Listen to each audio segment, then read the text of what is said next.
How to change the icon size on Windows 11. Hello and welcome back to Digi Live Trends. In this video, I'm going to show you how to change the icon size on Windows 11. Whether you prefer larger icons for better visibility or smaller ones to maximize screen space, we have got you covered. So let's start the video. To change the size of your desktop icons in Windows 11, right-click on any empty space on your desktop, and then hover your cursor over View. You will see three available size options: large icons, medium icons and small icons. By default, medium icons is selected to make icons smaller on Windows 11. Simply select small icons. This will make your icon smaller.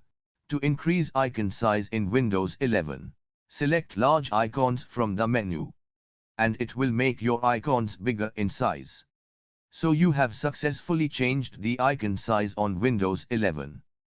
So guys, if you enjoyed this video, please hit like and subscribe to our channel. Thank you for watching. See you soon in the next one. Take care. Bye.